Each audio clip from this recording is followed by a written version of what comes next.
Morning. Craig Howard here. Happy to be with you again this morning. I was reading something that really kind of challenged my heart.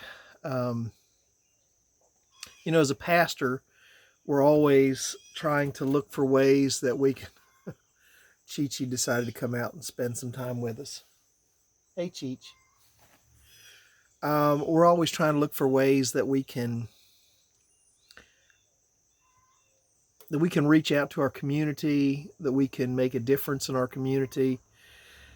And oftentimes, especially in recent days, it seems like we've tried to do it with technology, like I'm doing now. We've tried to do it with programs forever.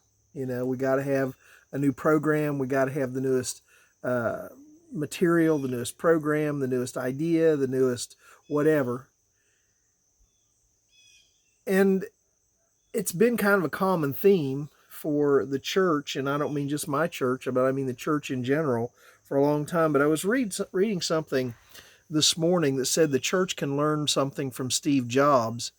And Steve Jobs was talking to a group of people at a worldwide developers conference. And he said, one of the things I've always found is that you've got to start with the customer experience and work backwards to technology. You can't start with technology and try to figure out where you're going to try and sell it. I thought about that, and I thought, how many times have we put together a program in the church or some new piece of technology that we've offered to our people, and we got this and said, here, you need to try this or you need to do this, instead of looking around at the needs of the community or the needs of the people in the church and saying, what is it that we need to do to meet these needs? And it really began to challenge me this morning to think about looking more closely at my community, looking more closely at the people in my church and saying, what is it they need? What is it that our community needs? And trying to go from there to try to figure out how we can meet it, whether it be through technology or through a program or through something else. The Bible tells us in Acts 1:8 that Jesus sent us out to the community. He says in Acts 1:8, but you will receive power when the Holy Spirit comes upon you, and you will be my witnesses in Jerusalem and Judea and Samaria and to the ends of the earth. He says, I'm sending you out. I'm not giving you this power just to sit here. I'm not giving you something just to use and try to market. I'm sending you out and trying to ask you to meet the needs of the community.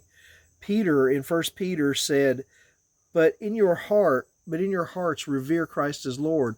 Always be prepared to give an answer to everyone who asks you to give a reason for the hope that you have. Do this with gentleness and respect. People go through hard times. And sometimes they ask, where was God in this?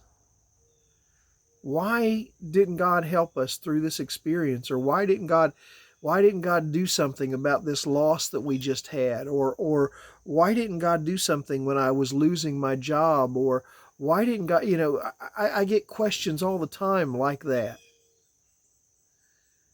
And I wonder if we shouldn't just stop worrying about how we're getting the message out and concentrate on listening to the needs of the people around us and saying, how can I share God's message of love in a way that helps this person?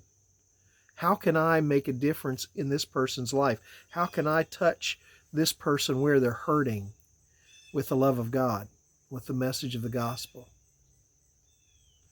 Something I need to think more on, something I need to challenge myself with. And I hope it challenges you this morning. I hope it gives you something to think about, because we're all faced with questions like that. We're all faced with situations where we see somebody going through a hard time. I get calls every week of somebody needing help with an electric bill or not a phone bill, but an electric bill or rent or something like that. and we have to ask, the question, what can we do? Is there anything we can do to help? And it's more than just passing out money. Sometimes it's just about caring about that person. I've seen people in a situation. I've got a family right now whose electric has been turned off, and they owe like $1,200, and it's way beyond the resources that I have available to me to meet that need. And I'm racking my brain thinking, what can we do to help this family?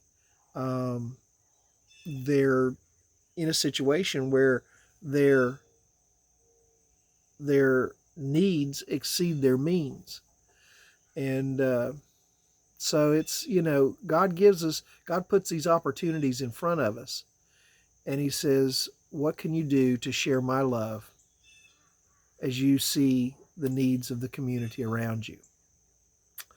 Something to think about. I hope you have a wonderful day today. I've got to do some running today to get ready for our Bible school that's coming up. We have Bible school the second full week of August, and so we're working towards getting that ready and looking forward to a good week. Hope everything goes well.